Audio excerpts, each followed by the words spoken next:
So the first thing we need to think about short-run aggregate supply is, well, that it's an upward sloping curve. But before we do that, let's recall what short-run aggregate supply is.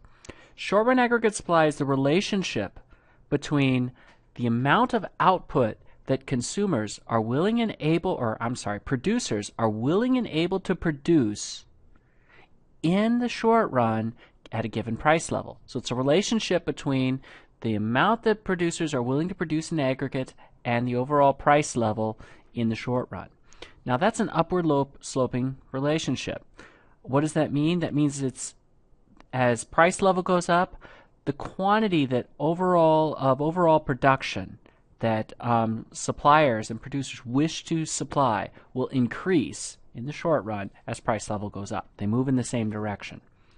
So why is that, though? Well, the first thing we can think of is auction markets. So in general, we can think of markets for individual goods, that there's a positive relationship between the price of the good and the quantity supplied that producer is willing to supply for a given price, right? So as the price goes up, the producer is willing to supply a greater quantity of that good. So as quantity supplied goes up, with price goes up, if price level goes up, then overall price of goods goes up. So, well, we move up along the individual supply curves of all the individual goods.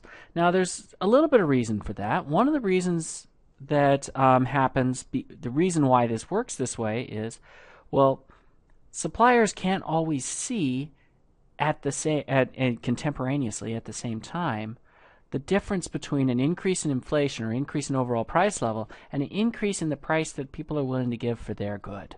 So prices go up.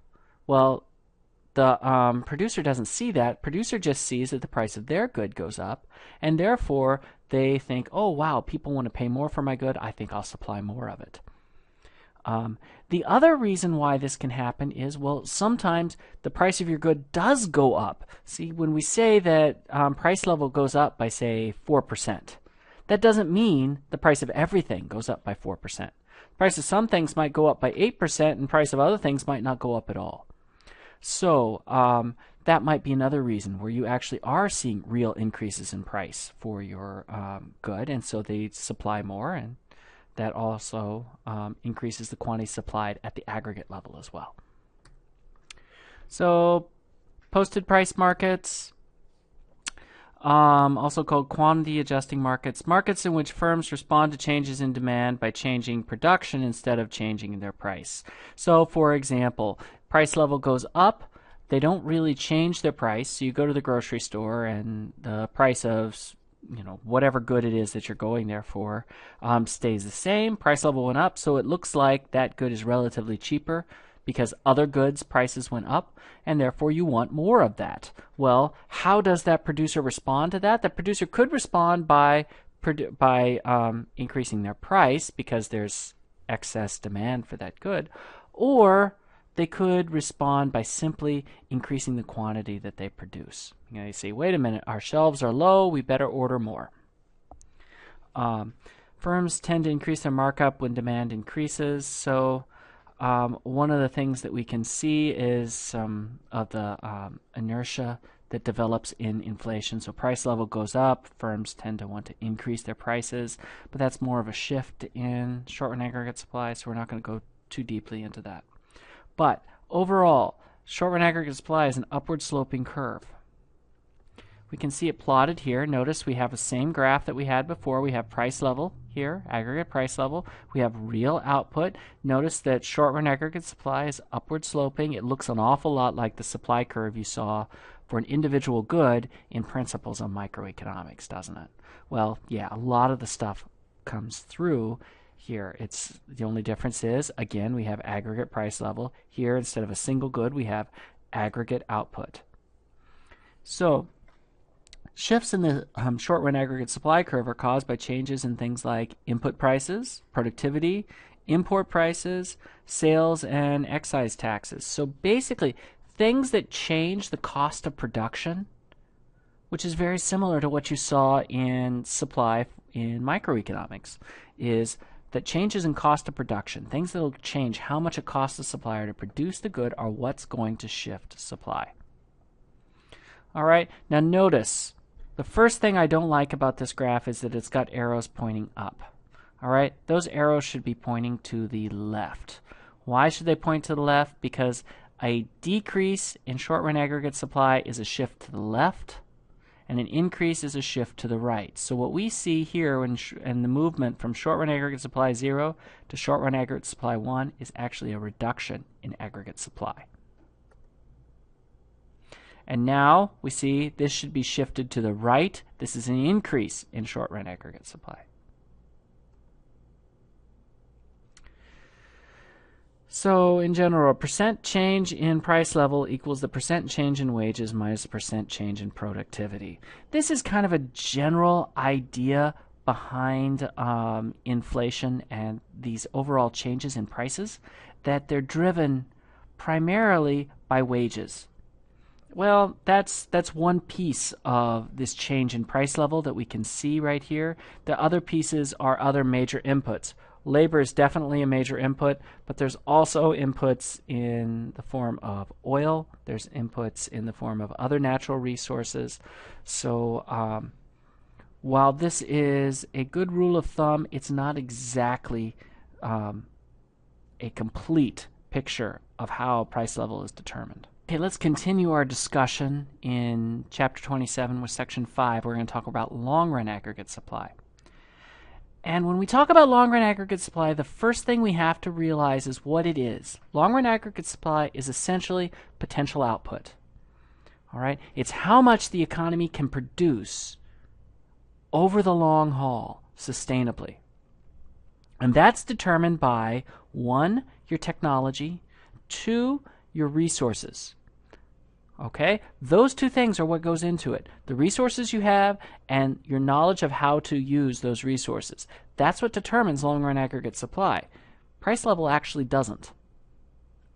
So the position of the long-run aggregate supply curve is dependent on potential output, and that potential output is determined by the resources we have and our ability to use those resources. All right? And because that potential output does not depend upon price level, the long-run aggregate supply curve is vertical. It's perfectly inelastic with respect to price. Why? Because price level can change all it wants to. That doesn't change our technology, and that doesn't change the resources that we have available to us. So we can see this is a picture. Notice we have price level here, real output here, just like before. It's perfectly vertical. Why? Because changes in price don't affect potential output. So what can affect potential output? All right, capital, resources, growth-friendly institutions, technology, entrepreneurship. Does this look familiar? These are all the things that can affect growth, right? So really we can see long run growth in the aggregate supply, aggregate demand framework in terms of shifts in the long run aggregate supply curve.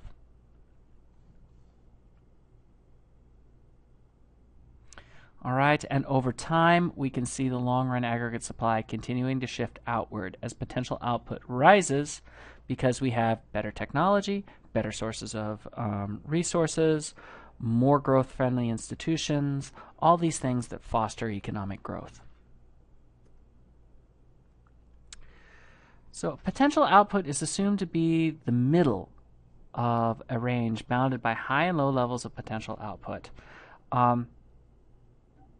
We can see here that we don't have just a specific potential output. We have kind of a bit of a range here.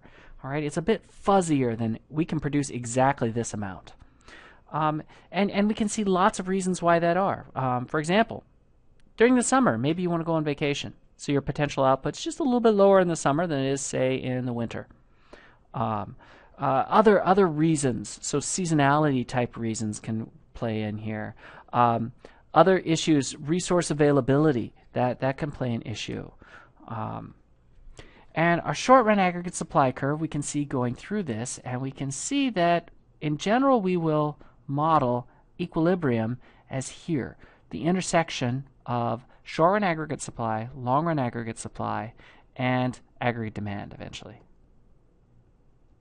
So when resources are overutilized, we come up here to point C. In other words, when we're using too much stuff, our economy is overheating, right? It's going too fast.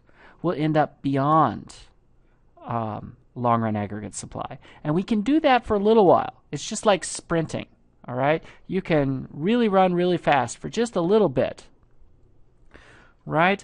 And, well, the problem with that is eventually you get tired and you can't maintain that pace. We can have underutilization as well. So, you can be just walking along and, going really slow, but the problem with that is that we have unemployment, right? Our economy is not producing as much as it could produce. Let's continue with Chapter 27, Section 6, and let's bring it all together and talk about equilibrium in the aggregate economy. Now, let's remember briefly what equilibrium is. Equilibrium in the system is a place where there's really no push to move one way or the other. In other words, we don't have excess demand, all right? More demand for goods than what we want. We don't have excess supply, more quantity is supplied of goods than what we want. We have just the right amount. So we can see a short-run equilibrium is where short-run aggregate supply and aggregate demand intersect. We can see this as this point E. We'll call that equilibrium. All right, what's going on here? Short-run aggregate supply, aggregate demand. This tells us how much we want and how much we're willing to produce at a given price level, and this gives us our short-run equilibrium. Now, a shift in aggregate demand curve to the right changes equilibrium to point F. So if we have an increase in aggregate demand, what do we have? We'll have an increase in output, right? Real output or real income will increase, but we'll also have an increase in price level. All right, we can see something similar happen if we have a decrease in short-run aggregate supply. If we have a decrease in short-run aggregate supply, what's going to happen? We're going to have a higher price level, but we're going to have a lower equilibrium income or equilibrium production. Okay, you'll notice this seems very similar to the stuff you learned in Principles of Micro with an individual market, and it is. Now, long-run equilibrium. Long-run equilibrium is this intersection between the long-run aggregate supply curve and the aggregate demand curve. But I'm going to also put, to be in full long-run equilibrium, we also need the intersection of the short-run aggregate supply curve. So all three of these curves should come together right here at point E to give us a long-run equilibrium. We can shift in aggregate demand about this long-run equilibrium, but you'll notice all that happens is a change in price level. Notice that when we move from here to here, an increase in aggregate demand, all we did was increase price level. We haven't actually changed output. Why? Because potential output is determined by what? Your technology and your resources. How much you want of something doesn't really change that technology that you have and the resources that you have. Just because you want something doesn't mean you can make it. Here we have the full long-run equilibrium. And in this case, the economy is in both short-run and long-run equilibrium. All three graphs intersect one another.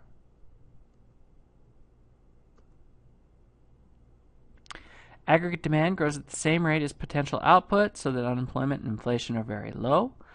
Okay, if we have a shift in the long-run aggregate supply curve to the right, let's say, we then can compensate for that with an increase in aggregate demand and a decrease or an increase in aggregate supply, short-run aggregate supply. Why? Because our technology has improved, or we've found more resources, or we have better institutions that have fostered economic growth.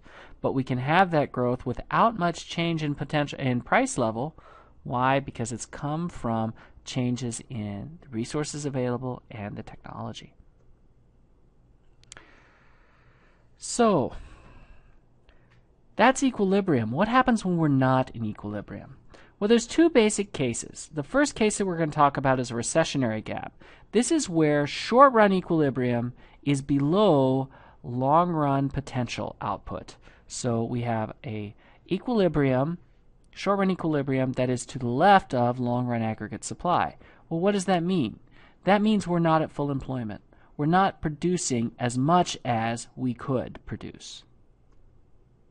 All right, we have this gap. So potential is here, and we're failing to meet our potential. So we're below here. And whenever you see a gap like this, you have to think underemployment, all right, or unemployment. We have resources that are going unemployed. If we have this gap, then we have unemployment, then eventually that unemployment drives wages down. If we drive wages down, then the cost of production goes down, which causes an increase in short-run aggregate supply, and we eventually can work up to this point of being back at long-run equilibrium.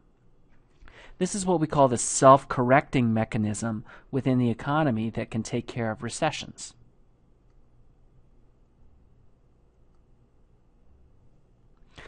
On the other hand, we can also have an inflationary gap. An inflationary gap is when we are producing more than what we can sustainably in the long run. So we have the short-run equilibrium, the intersection of short-run aggregate supply and aggregate demand, occurring to the right of long-run aggregate supply.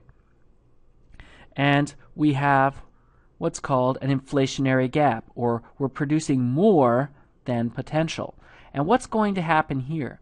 Here we have to think of what we want to call overemployment. We're overemploying everything. So we're running our factories harder than what they really can be run. We're making people work overtime. We're rescinding vacations. We're doing all of this stuff to get more production. We're just working really, really fast and really, really hard, possibly harder than what we can sustainably in the long run. And so what's going to happen? Well, eventually, because we have this overemployment, all right, wages will rise, because in this kind of condition, you're going to have a very tight labor market. Right? It's going to be hard to find employees. And so, because wages rise, this causes the cost of production to increase, causing short-run aggregate supply to shift to the left, all right, or be diminished. And we end up moving back to long-run aggregate supply, to a long-run equilibrium, but at a higher price level. So as you can see, this is why we call this an inflationary gap. When we're at this point, we tend to see inflation. And when we're at this point, we tend to see a recession. Recession or unemployment. That's why we call this a recessionary gap. All right, and when we talk about policy, we're going to talk about the downside risk of recession. So the downside risk of recession is the risk that the economy is moving too slow, and therefore we're going to have unemployment that's too high. Or the upside risk of inflation, where we think the economy is burning too fast, we're producing too much, and so we run the risk of ending up with inflation.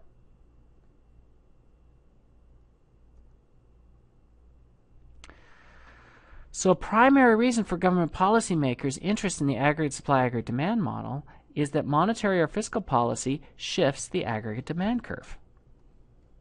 So first of all, let's define. Monetary policy involves the Federal Reserve Bank changing the money supply and interest rates. Well, okay, so it's the manipulation of the money supply in order to either stimulate or retard aggregate demand. Fiscal policy is the taxing, spending, and borrowing behavior of the government. All right, that's what fiscal policy is. And in this case, we can change government spending or taxing to either stimulate or slow down the economy. So let's take a look at expansionary fiscal policy. So let's say we're in a recessionary gap, and so we're worried about unemployment, and so what we decide to do is increase government spending. All right, or we could decrease taxes, but let's just talk about spending for right now. That shifts aggregate demand to the left, to the right, increasing aggregate demand, bringing us back to long-run equilibrium. But there's a cost. We lose unemployment, but the cost is we end up with inflation. All right, we have higher inflation. We have a higher price level. We could think about contractionary fiscal policy. So in contractionary fiscal policy, what happens? We have an inflationary gap. All right, output is too high, and so we decide, let's spend less. All right, the appropriate fiscal policy is to either decrease spending or increase taxes. This will retard aggregate demand and bring it back down to long-run aggregate supply. And what do we end up with this? We end up with a lower price level.